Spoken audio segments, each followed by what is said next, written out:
What's up, guys? It's time for another day of wacky land with kids that don't make sense, making me slap hands while they frown at me. And let's go with day of service. Hopefully yours was fun.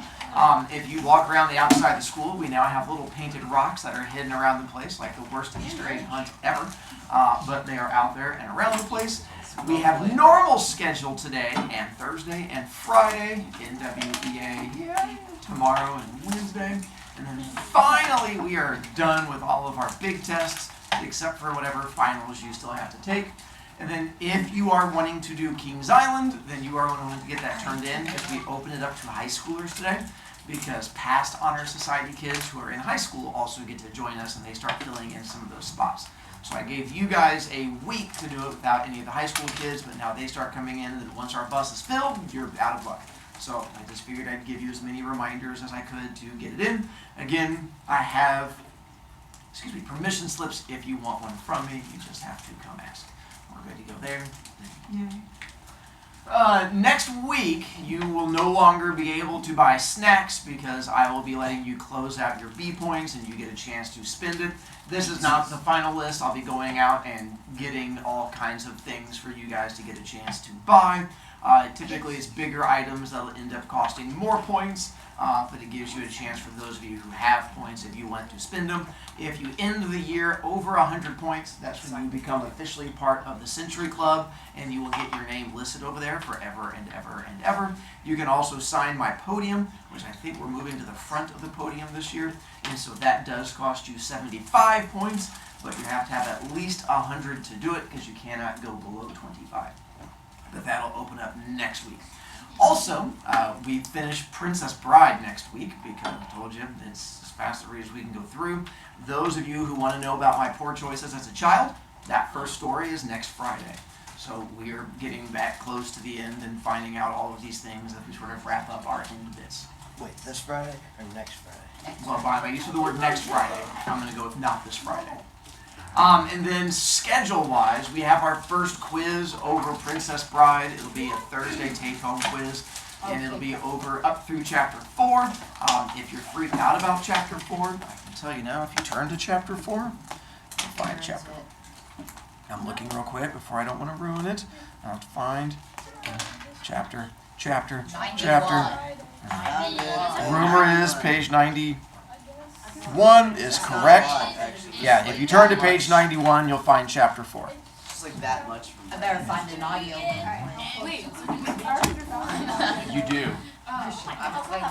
Being as that quiz covers Chapter 4. Hence, intro through Chapter 4. And then your goal is to get to page 142 by Friday. So as you are figuring out reading for this week, again, in WEA, there's a good chance you'll have a chunk of time after that or whatnot for this week. That's pretty much the only homework you have is reading. Alright. With this one, quick review of intro, and then we'll start reading Chapter 1 together when we get to the good stuff.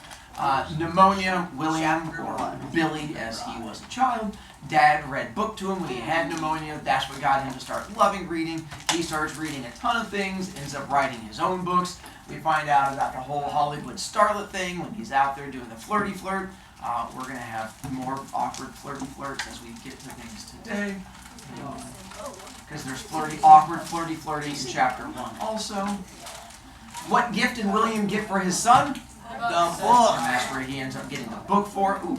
Why does he want to get him the book for his 10th birthday? Because he liked the book and he wants his child to. he read it when he was 10. He read it when he was 10, so that's why he wants to get it for his kid at 10. He got it when he was 10. What kind of kid is Jason? He's a bigger kid. Easier to see. How very kind of you. He's a larger boy. He's big bigs up. What did he think of the gift? He wanted to read it, but...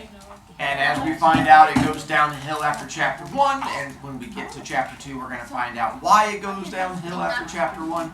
Chapter 1 is pretty much the same. Chapter 2 definitely changed. Chapter 3 a little changed. Chapter 4 a ton changed.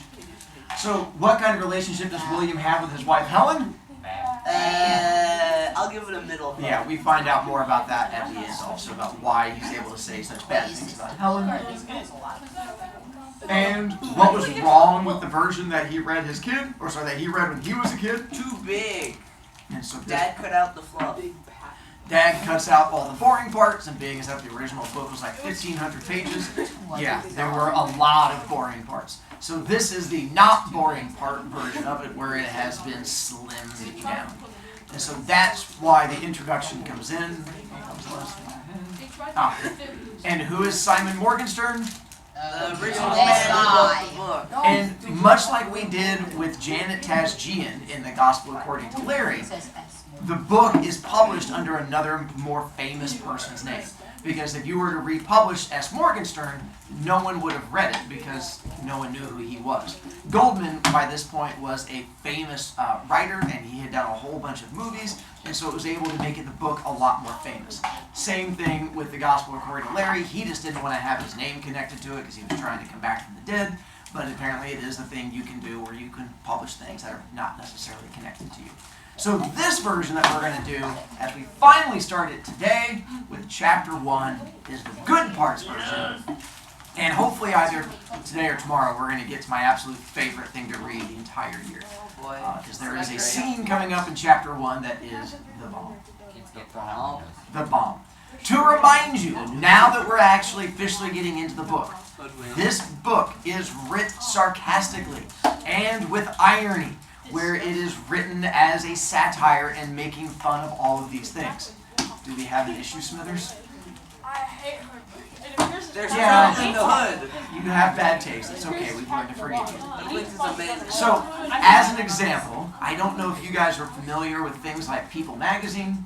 I forgot. Gilder and Florin, the two countries involved, in case you are unaware. I'll be sitting. This is where they were. They are no longer there. Like most things in that Eastern Bloc, they have eventually been dissolved and absorbed by other countries, but it gives you an idea of roughly where they were when they did exist. That's not. So it's me. Alright. So, Alright. Oh, this, yes. All right. aside from making you guys give creepy eyes at the screen, is how our book starts off, is making fun of the fact that people have been doing this forever, the whole the sexiest person alive thing. And so the book is going to open making fun of like top 10 Double videos. issue. So keep Alright, it does. this in mind, not this for one of you, but that in mind, Trouble in the hood. and then we'll come back to this. Alright. Let's begin. Plus 158 on the graduate 2024. There's not trouble in the hood in this book. There we go. Page number 37-ish, or 39, depending on how many pages you skip. Alright, so this is going to start off talking about Buttercup, the princess, and basically how pretty she is compared to everybody else. So think of it like this, where he's basically making fun of the fact that anybody would ever have a list created. And apparently they have been doing Who's Hot lists since the first hot person walked around. And if someone went, hey, you're number one, they went, who number two? And they said, that caveman. And so that's how these lists work. The year that Buttercup was born, the most beautiful woman in the world was a French scullery maid named Annette. Annette worked in, if you don't know what a scullery maid is, that's a scullery maid. There you go. Annette worked in Paris for the Duke and Duchess de Guiche, and it did not escape the Duke's notice that someone extraordinary was polishing the pewters. The Duke's notice did not escape the notice of the Duchess either, who was not very beautiful and not very rich, but plenty smart. The Duchess set about studying Annette and shortly found her adversary's tragic flaw: chocolate. Armed now. So it starts off with Annette as this hot maid that works there, and apparently the guy who she works for has noticed how hot she is, but the wife has also noticed, and so she set about to try and destroy the girl. The wife has noticed that he's Yes, the wife has noticed that he has noticed. that she is. Armed now, the Duchess set to work. The Palace de Guiche turned into a candy castle. Everywhere you looked, bonbons. There were piles of chocolate-covered mints in the drawing rooms, baskets of chocolate-covered nougats in the parlors. Annette never had a chance. Inside of a season, she went from delicate to whopping, and the Duke never glanced in her direction without sad bewilderment clouding his eyes. Now, Annette, it might be noted, seemed only cheerier throughout her enlargement. She eventually married the pastry chef, and they both ate a lot until old age claimed them. Things, it might also be noted, did not fare so cheerily for the Duchess. The Duke, for reasons passing understanding, next became smitten with his very own mother-in-law, which caused the Duchess ulcers. You guys know who your mother-in-law is? Yes. So this would be the mother of whoever you married. So he fell in love with his wife's mom. Only they didn't have ulcers yet. More precisely, ulcers existed, people had them, but they weren't called ulcers. The medical profession at that time called them stomach pains, and felt the best cure was coffee dolled with brandy twice a day until the pain subsided. The Duchess took her mixture faithfully, watching through the years as her husband and her mother blew kisses at each other behind her back. Not surprisingly, the Duchess's grumpiness became legendary, as Voltaire was aptly chronicled, except this was before Voltaire. The year Buttercup turned 10, the most beautiful woman lived in Bengal, the daughter of a successful tea merchant. This girl's name was Eleuthera, and her skin was of a dusky perfection, unseen in India for 80 years. There have only been 11 perfect complexions in all of India since accurate accounting began. Eleuthera was 19 the year the pox plague hit Bengal. The girl survived, even if her skin did not. None of these people have anything to do with the rest of the book. This is just Morgenstern making fun of the fact that people look up to beautiful people. So he's just starting off talking about how beautiful Buttercup is, and then how dumb it is to look up to beautiful people. In other words, he's making fun of people. When Buttercup was 15, Adela Terrell of Sussex on the Thames was easily the most beautiful creature. Adela was 20. And so far did she outdistance the world that it seemed certain she would be the most beautiful for many, many years. But then one day, one of her suitors, she had 104 of them. Do you guys know what a suitor is? Like someone that No. like someone that likes you. There you go. Someone that likes you. So someone that, to go back to the glove and the lion, someone that drops a glove and then looks at you, that would be one of your suitors. Or someone nowadays that DMs you is probably going to be a suitor. She had 104 of them, exclaimed that, without question, Adela must be the most ideal item yet spawned. Adela, flattered, began to ponder on the truth of the statement. That night, alone in her room, she examined herself pore by pore in her mirror. This was after years. It took her until close to dawn to finish her inspection. But by that time, it was clear to her that the young man had been quite correct in his assessment. She was, through no real fault of her own, perfect. As she strolled through the family rose garden, watching the sun rise, she felt happier than she had ever been. Not only am I perfect, she said to herself, I am probably the first perfect person in the whole long history of the universe. Not a part of me could stand improving. How lucky I am to be perfect and rich and sought after and sensitive and young. The mist was rising around her as Adela began to think. Well, of course, I'll always be sensitive, she thought, and I'll always be rich. But I don't quite see how I'm going to manage to always be young. And when I'm not young, how am I going to stay perfect? And if I'm not perfect, well, what else is there? What indeed? Adela furrowed her brow in desperate thought. Do you know what furrowing your brow is? It's when you have to think and your eyebrows get all wrinkly. That's your brows, where your eyebrows are. And so she had to wrinkle her brow to think. Adela furrowed her brow in desperate thought. It was the first time in her life her brow had ever had to furrow, meaning the first time she's ever had to think, because beautiful people don't have to think. And Adela gasped when she realized what she had done, horrified that she had somehow damaged it, perhaps permanently. She rushed back to her mirror and spent the morning, although she managed to convince herself that she was still quite as perfect as ever. There was no question that she was not quite as happy as she had been. She had begun to fret, which means worry. The first worry lines appeared within a fortnight. Not the video game, spelled differently. The first wrinkles within a month, and before the year was out, creases abounded. She married soon thereafter the selfsame man who accused her of sublimity and gave him merry hell for many years. Now, Buttercup, of course, at 15, knew none of this, and if she had, would have found it totally unfathomable. How could someone care if she were the most beautiful woman in the world or not? What difference could it have made if you were the old third most beautiful, or the sixth? Buttercup at this time was nowhere near that high, being barely in the top 20, and that's primarily on potential, certainly not on any particular care she took of herself. She hated to wash her face. She loathed the area behind her ears. She was sick of combing her hair and did so as little as possible.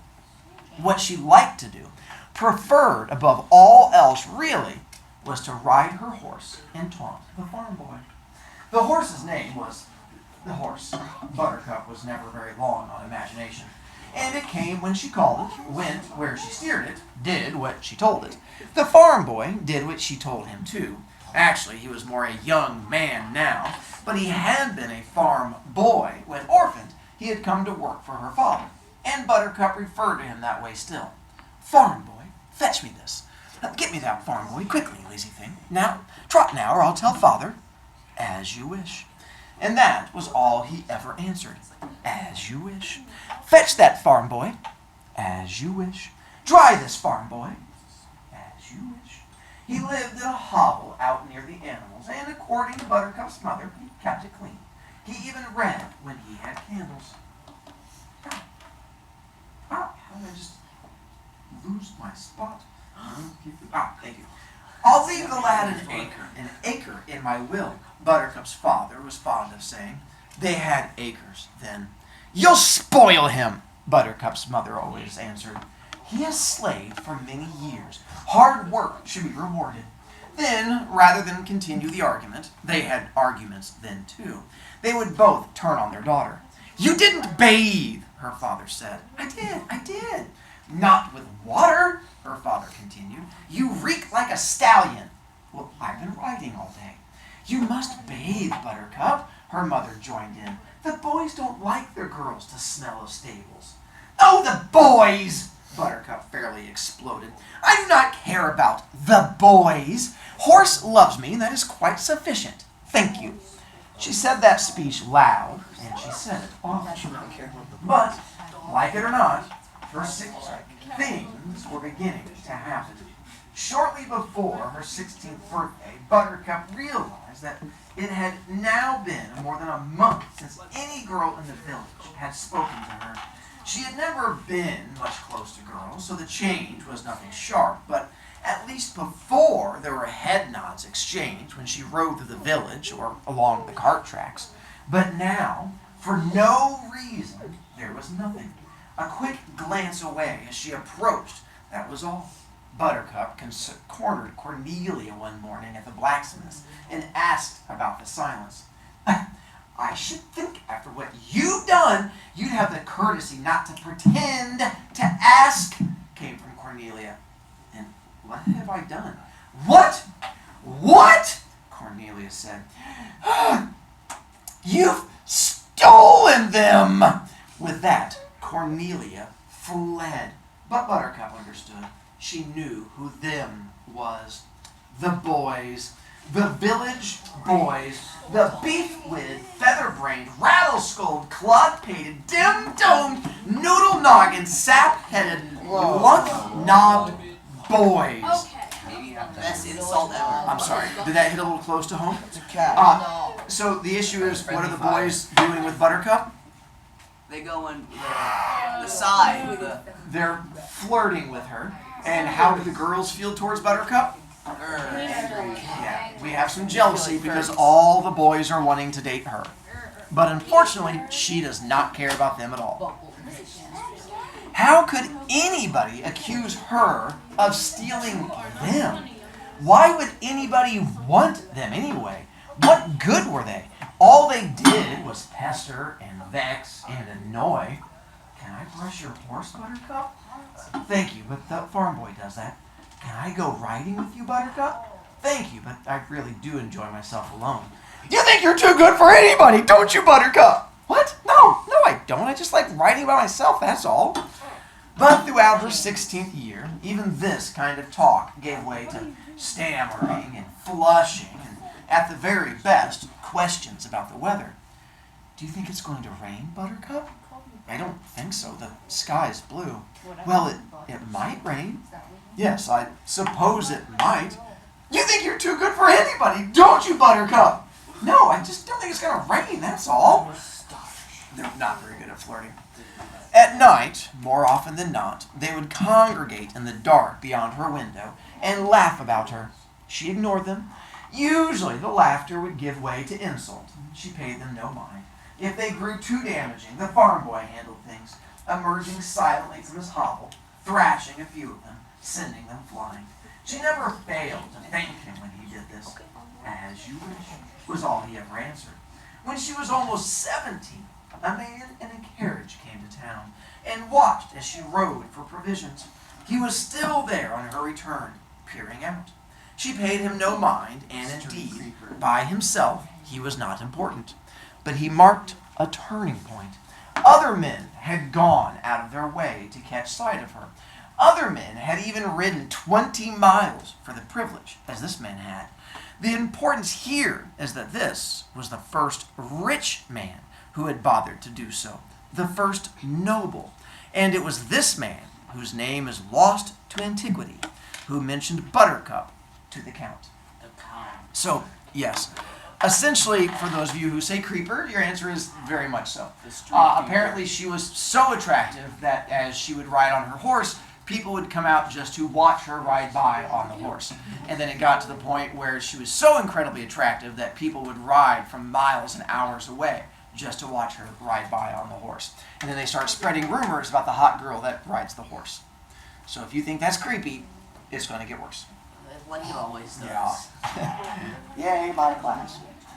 The land of Florin was set between where Sweden and Germany would eventually settle. Do I have that on the... Oh, there we go. It's just... How guys flirt. Apparently we struggle a little bit with the whole flirting thing. So instead of flirting with her, they just stood and watched her walk by. The land of Florin was set between where Sweden and Germany would eventually settle. This was before Europe. In theory, it was ruled by King Lothrin and his second wife, the Queen. But in fact, the king was barely hanging on, could only rarely tell day from night, and basically spent his time in muttering. He was very old, every organ in his body had long since betrayed him, and most of his important decisions regarding Florin had a certain arbitrary quality that bothered many of the leading citizens. Prince Humperdinck actually ran things. If there had been a Europe, he would have been the most powerful man in it. Even as it was, nobody within 1,000 miles wanted to mess with him. The Count was Prince Humperdinck's only confidant. His last name was Rugen, but no one needed to use it. He was the only count in the country, the title having been bestowed by the prince as a birthday present some years before. The happening taking place naturally at one of the countess's parties. The countess was considerably younger than her husband. All of her clothes came from Paris. This was after Paris.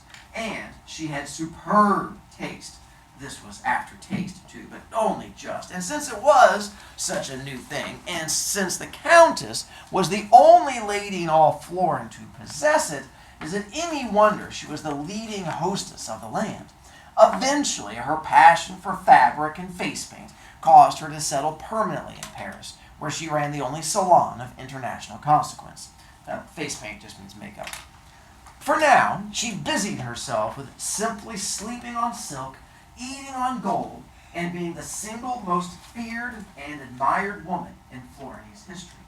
If she had figure faults, her clothes concealed them. If her face was less than divine, it was hard to tell when she got done applying substances.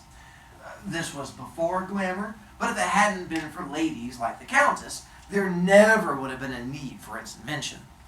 In sum, the Rugans were couple of the week in Florin, and had been for many years. This is me. So this is where William Goldman is going to jump back in. All abridging remarks and other comments will be in this fancy italic type, so you'll know. When I said at the start that I'd never read this book, that's true. My father read it to me, and I just quick skimmed along, crossing out whole sections when I did the abridging, leaving everything just as it was in the original Morgenstern. This chapter, totally intact. My intrusion here is because of the way Morgenstern uses parentheses. The copy editor at Harcourt kept filling the margins of the galley proofs with questions. How can it be before Europe, but after Paris? And how is it possible this happens before glamour, when glamour is an ancient concept? See, glamour in the Oxford English Dictionary, and eventually, I am going crazy. What am I to make of these parentheses? When does this book take place? I don't understand anything. Help!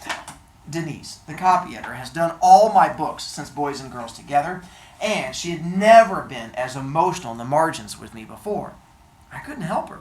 Either Morgenstern meant them seriously, or he didn't. Or maybe he meant some of them seriously, and some others he didn't. But he never said which were the seriously ones. Or maybe it was just the author's way of telling the reader stylistically that this isn't real, it never happened. That's what I think. In spite of the fact that if you read back into Florini's history, it did happen. Well, the facts anyway. I mean, no one can say about the actual motivations. All I can suggest to you is, if the parentheses bug you, don't read them. As your teacher, I'll tell you, definitely read them. It's where most of the sass in the book comes from. He has a very sassy sense of humor, and if you skip that, you're going to miss a lot of him making fun of things. Quick! Buttercup's father stood in his farmhouse staring out the window. Why? This from the mother. She gave away nothing when it came to obedience. The father made a quick finger point. Look! You look. You know how. Buttercup's parents did not have exactly what you might call a happy marriage. All they ever dreamed of was leaving each other. Buttercup's father shrugged and went back to the window. Ah, he said after a while, and a little later again. Ah. Buttercup's mother glanced up briefly from her cooking. Such riches! Glorious! Buttercup's mother hesitated. Then she put her stew spoon down. This was after stew, but so's everything. When that first man first climbed from the slime and made his first home on land, what he had for supper that first night was stew.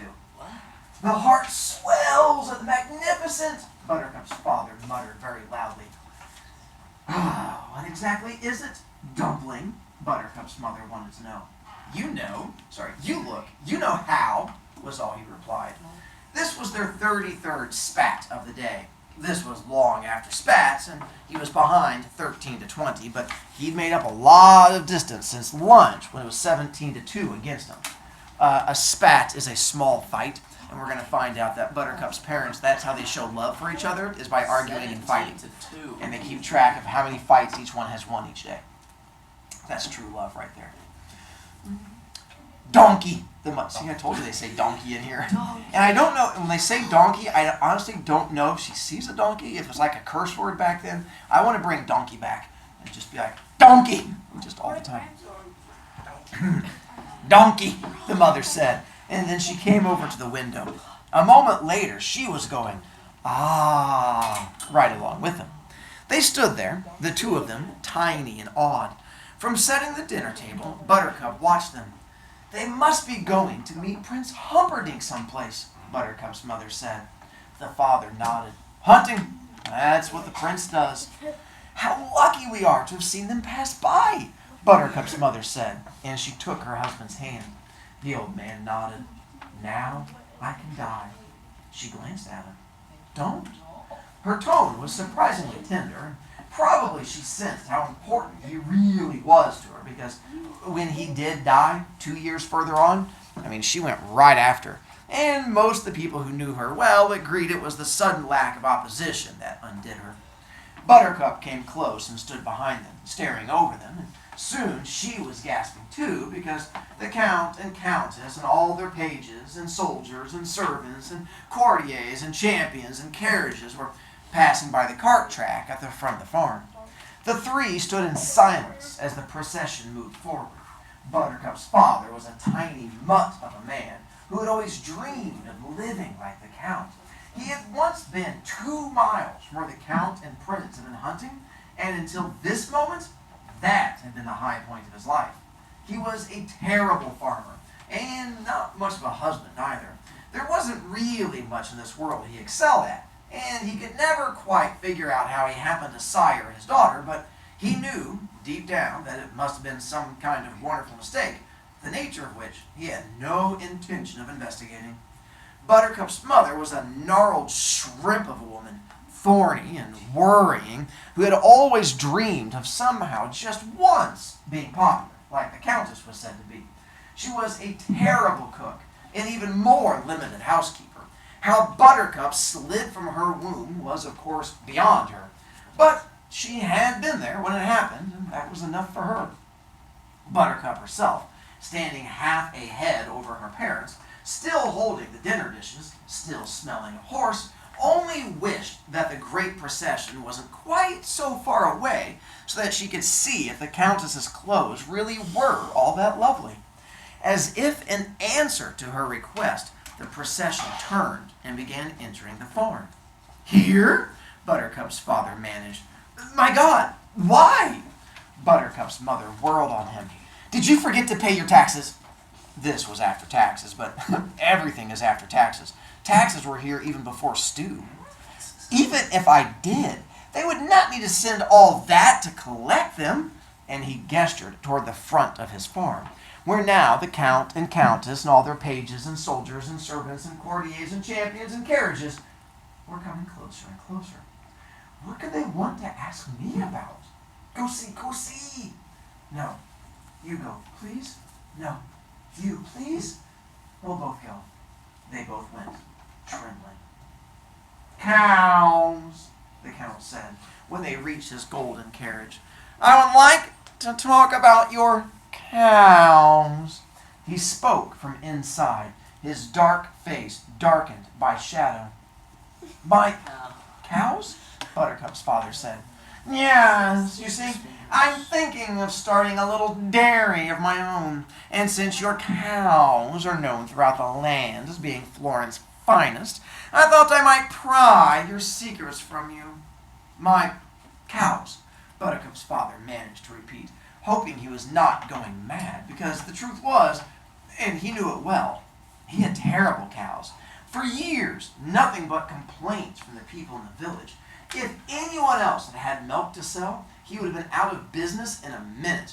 Now granted, things had improved since the farm boy had come to slave for him. No question, the farm boy had certain skills, and the complaints were quite non-existent now, but that didn't make his the finest cows in Florence. Still, you didn't argue with the Count. Buttercup's father turned to his wife. "What would you say my secret is, my dear?" "Oh, there are so many," she said. She was no dummy, not when it came to the quality of her livestock. "You two are childless, are you?" the Count asked. "No, sir," the mother answered. "Then let me see her," the Count went on. "Perhaps she will be quicker with her answers than her parents." "Buttercup," the father called, turning. "Come out, please." "How did you know we had a daughter?" Buttercup's mother wondered. "A guess. I assumed it had to be one or the other. Some days I'm luckier than..." He simply stopped talking then, because Buttercup moved into view, hurrying from the house to her parents. The Count left the carriage. Gracefully, he moved to the ground and stood very still. He was a big man with black hair and black eyes and great shoulders and a black cape and gloves. "Curtsy, dear," Buttercup's mother whispered.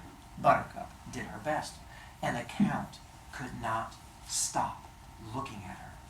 Understand now, she was barely rated in the top 20.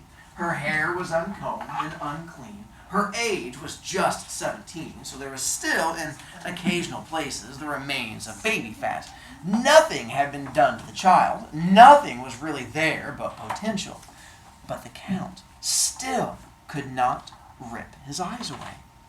The Count would like to know the secrets behind our cow's greatness. Is that not correct, sir? Buttercup's father said. The Count only nodded, staring. By the way, the Count is not really there for the cows. Did you figure out why the Count is there? Didn't let that. We're not ready for that yet. What? Six What? fingers. Farm boy.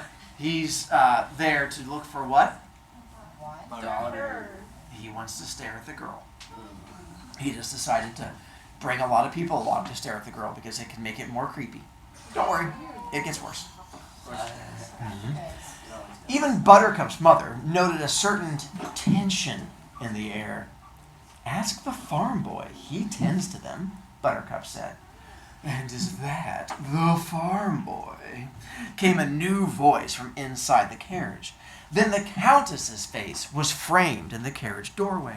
Her lips were painted a perfect red, her green eyes lined in black. All the colors of the world were muted in her gown. Buttercup wanted to shield her eyes from the brilliance. Buttercup's father glanced back toward the lone figure peering around the corner of the house. It is. Bring him to me. He's not dressed properly for such an occasion, Buttercup's mother said. I have seen bare chests before, the Countess replied. Then she called out, You! And pointed to the farm boy. Come here! Her fingers snapped on here. The farm boy did as he was told. And when he was close, the Countess left the carriage. When he was a few paces behind Buttercup, he stopped, head properly bowed. He was ashamed of his attire. Worn boots, torn blue jeans. Blue jeans were invented considerably before most people suppose. And his hands were tight together in almost a gesture of supplication. Have you a name, farm boy? Wesley, Countess. Well, Wesley, perhaps you can help us with our problem. She crossed to him. The fabric of her gown grazed his skin. We are all of us here passionately interested in the subject of cows. We are practically reaching the point of frenzy, such as our curiosity. Why do you suppose, Wesley, that the cows of this particular farm are the finest in all Florin? What do you do to them? I just feed them, Countess. Well, then there it is. The mystery is solved. The secret we can all rest. Clearly, the magic is in Wesley's feeding. Show me how you do it. Would you, Wesley? Feed the cows for you, Countess? Bright lad. When? Now will be soon enough. And she held out her arm to him. Lead me, Wesley. Wesley had no choice but to take her arm, gently. It's behind the house, madame. It's terribly muddy back there. Your gown will be ruined. I wear them only once, Wesley, and I burn to see you in action. So off they went to the cowshed. Throughout all this, the Count kept watching Buttercup. And there's the Countess. Throughout all this, the Count kept watching Buttercup.